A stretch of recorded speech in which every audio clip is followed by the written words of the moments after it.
नमस्कार दोस्तों। आज मैं आप लोगों के लिए लेकर आई हूँ एक निबंध।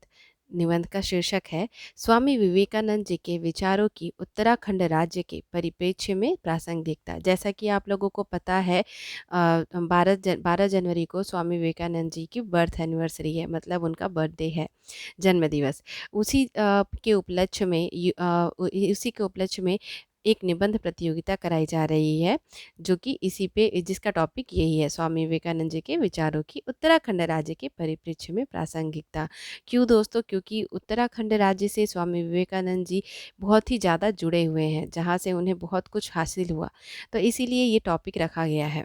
तो चलिए इस टॉपिक पे हम देखते हैं। दोस्तों, अगर आप लोगों ने मेरा चैनल अभी तक सब्सक्राइब नहीं किया है तो प्लीज़ रिक्वेस्ट करती हूँ, सब्सक्राइब कर लीजिएगा। वीडियो लास्ट तक ज़रूर देखिएगा, अच्छी लगी तो लाइक करना बिल्कुल ना भूलिएगा और अपने दोस्तों के साथ शेयर भी कीजिएगा। और जो जो इस प्रतियोगिता में पार्टिसिपेट करना चाहते हैं उनके लिए तो ये बहुत ही ज़्यादा हेल्पफुल है। तो चलिए शुरू करते हैं। प्रस्तावना। स्वामी विवेकानंद वेदांत के विख्यात और प्रभावशाली आध्यात्मिक गुरु थे। उन्होंने भारत का वर्चस्व अमेरिका तथा यूरोप के हर एक देश तक पहुंचाया। स्वामी जी को जब 2 मिनट का समय दिया गया था अमेरिका में, मतलब अमेरिका में उन्हें 2 मिनट का जब समय दिया गया था बोलने का, कि सिर्फ 2 ही मिनट बोलना है, परंतु उन्हें प्रमुख रूप से उनके भाषण की शुरुआत, मतलब जब उन्होंने अपने भाषण की वहाँ पे शुरुआत की थी, मेरे अमेरिकी बहनों और भाइयों, इसी संबोधन के साथ उन्होंने अपना जो भाषण था वो शुरू किया था। इसी संबोधन के लिए उन्हें वहाँ पे जाना जाता है, जो कि वहाँ के लोगों को बहुत ही पसंद आया था। उनके इस प्रकार के संबोधन ने वहाँ उपस्थित सभी लोगों का दिल जीत लिया था। भारत में विवेकानंद जी को देशभक्त सन्यासी के रूप में माना जाता है तथा उनके जन्म दिवस को राष्ट्रीय युवा दिवस के रूप में मनाया जाता है। तो इसी युवा दिवस के उपलक्ष्य में ही दोस्तों 12 तारीख को यह निबंध प्रतियोगिता कराई गई है। स्वामी विवेकानंद जी ने विश्व भ्रमण भी किया था। विश्व भ्रमण के साथ उन्होंने उत्तराखंड के अनेक क्षेत्रों में भी भ्रमण किया, क्योंकि दोस्तों हमारे निबंध का जो टॉपिक है वो उत्तराखंड राज्य के परिप्रेक्ष्य में प्रासंगिकता से रिलेटेड है, तो इसीलिए हमें इसी के बारे में आपको, मतलब इस ऐसे में बताना है डिटेल में। उत्तराखंड के अनेक क्षेत्रों में भी भ्रमण किया। स्वामी विवेकानंद जी को हिमालय में रहना बहुत पसंद था। उन्हें पहाड़ी इलाके और जो हमारे प्राकृतिक सौंदर्य है उससे बहुत ही ज़्यादा लगाव था। उन्होंने एक बार कहा था कि हिमालय ने मुझे सदा ही अपनी ओर आकर्षित किया है।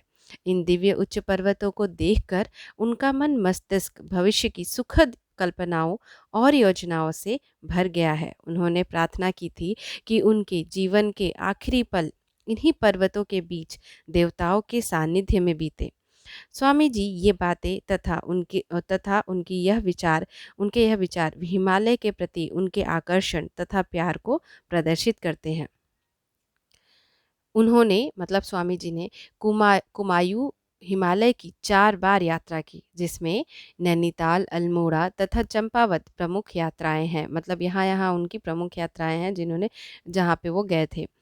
उन्होंने और भी उत्तराखंड के और भी राज्यों में वहाँ उन्होंने मतलब भ्रमण किया था, बट ये जो यात्राएं हैं उनकी प्रमुख यात्राएं हैं, जिनके बारे में आप चाहें तो इनका एक-एक नैनीताल, अल्मोड़ा तथा चंपावत की अलग-अलग यात्राओं के बारे में आप इसमें विवरण लिखकर अपने ऐसे को थोड़ा-सा इससे हटकर बना सकते हैं, क्योंकि आपको ये ऐसे 800 से 1000 शब्दों में लिखने हैं। तो चलिए, मैंने काकड़ी घाट धाम यात्रा का इसमें वर्णन किया है। यह नैनीताल जिले में अल्मोड़ा रोड पर स्थित वह स्थान है जहाँ से ही स्वामी विवेकानंद का कुमायूं आगमन प्रारंभ हुआ था। यहीं उन्हें ज्ञान प्राप्त हुआ। स्वयं विवेकानंद जी ने इस स्थान के बारे में लिखा है कि यहाँ आकर उन्हें लगा कि उनके भीतर की समस्त समस्याओं का समाधान हो गया और उन्हें पूरे ब्रह्मांड के एक अणु में दर्शन हुए। इसके बारे में और लिखते हैं, काकड़ी घाट में ही उन्हें आध्यात्मिक ज्ञान की प्राप्ति हुई। स्वामी विवेकानंद जी की देवभूमि यात्रा भी यहीं से आरंभ हुई। यहीं आकर स्वामी जी के अवचेतन शरीर में सिहरन सी महसूस हुई, तो वे वहीं पीपल के एक पेड़ के नीचे ध्यान लगाकर बैठ गए। स्वामी जी का देवभूमि से एक अनोखा तथा गहरा संबंध रहा है। दोस्तों, आप लोगों को बता दूं, जब वो पीपल के पेड़ के नीचे बैठे थे वहीं उन्हें आध्यात्म की प्राप्ति हुई थी, आध्यात्म का ज्ञान हुआ था। तो दोस्तों आगे देखते हैं। देवभूमि से एक अनोखा तथा गहरा संबंध रहा है। इसी कारण वे यहाँ 3 बार आए। यहाँ जब उन्हें अध्यात्म की प्राप्ति हुई, अध्यात्म के ज्ञान की प्राप्ति हुई, उसके बाद भी उन्होंने और भ्रमण किया यहाँ पे। उसके बाद देख लेते हैं स्वामी विवेकानंद द्वारा अपने भाषणों में उत्तराखंड का जिक्र, क्योंकि उत्तराखंड उन्हें बहुत ही ज़्यादा प्रिय था, तो उन्होंने अपने अनेक भाषणों में उत्तराखंड का जिक्र किया था। स्वामी जी ने अपने कई भाषणों में उत्तराखंड का जिक्र किया था। उन्हें इस स्थान से विशेष लगाव था। एक बार स्वामी जी ने अपने भाषणों में कहा था, यह हमारे पूर्वजों के स्वप्न का स्थान है। यह पवित्र स्थान है जहाँ भारत का प्रत्येक सच्चा धर्म पिपासु व्यक्ति अपने जीवन का अंतिम काल बिताने का इच्छुक रहता है। यह वही पवित्र भूमि है जहाँ निवास करने की कल्पना मैं अपने बाल्यकाल से ही कर रहा हूँ। ये उन्होंने अपने भाषण में कहा था दोस्तों। उन्होंने अपने संबोधन में कहा था कि इन पहाड़ों के साथ हमारी श्रेष्ठतम स्मृतियाँ जुड़ी हुई हैं। यदि धार्मिक भारत के इतिहास से हिमालय को निकाल दिया जाए तो उसका कुछ भी बचा नहीं रहेगा। हिमालय हमारे देश की शान है दोस्तों। अगर उन्होंने सही कहा, यदि इसे निकाल दिया जाए तो क्या बचेगा हमारे देश में, क्योंकि इसका बहुत ही ज़्यादा महत्व है हमारे देश के लिए। अगला देख लेते हैं रामकृष्ण कुटीर। स्वामी विवेकानंद जी जब तीसरी बार अल्मोड़ा भ्रमण के लिए आए तो उनके साथ उनके शिष्य भी साथ आए थे, जिनमें स्वामी तुरानंद तथा स्वामी निरंजनानंद भी थे तथा अन्य शिष्य भी थे। स्वामी विवेकानंद जी के शिष्य स्वामी तुरानंद तथा स्वामी शिवानंद ने 1916 में अल्मोड़ा में ब्राइट एंड कॉर्नर पर आध्यात्मिक केंद्र की स्थापना कराई, जिसे आज रामकृष्ण कुटीर के नाम से जाना जाता है। वर्तमान समय में यहाँ से स्वामी विवेकानंद जी के विचारों का पूरे प्रदेश में प्रचार प्रसार किया जाता है। दोस्तों केवल प्रदेश में ही नहीं अपितु पूरे भारत में तथा भारत से बाहर भी, क्योंकि वो बाहर पूरे विश्व का उन्होंने भ्रमण किया था। यहाँ से मतलब ज़्यादा वहाँ बाहर के लोग भी उन्हें बहुत ज़्यादा पसंद करते थे उस समय। उनके बहुत शिष्य थे जो अलग अलग प्रांत से, अलग अलग देश से भी थे, जो उन्हें बहुत ही ज़्यादा मानते थे। उन्हें आध्यात्मिक गुरु के तौर पर मानते थे वे। स्वामी जी के विचार आज के युवाओं के लिए अमृत समान है। आज के युवा अगर स्वामी जी के विचारों पे थोड़ा भी चल पाएँ तो यह उनके लिए बहुत ही अच्छा साबित हो सकता है, उन्हें एक सही मार्ग दिखा सकता है। क्योंकि आज के जो युवा है वो कहीं न कहीं हर छोटी-छोटी चीज़ों में निराश हो जाते हैं। स्वामी जी के पदचिन्ह उन्हें यह सिखाएँगे कि छोटी चीज़ों में निराश होना बिल्कुल नहीं चाहिए, क्योंकि आगे बहुत बड़ी सफलताएँ हमारा इंतज़ार करती हैं।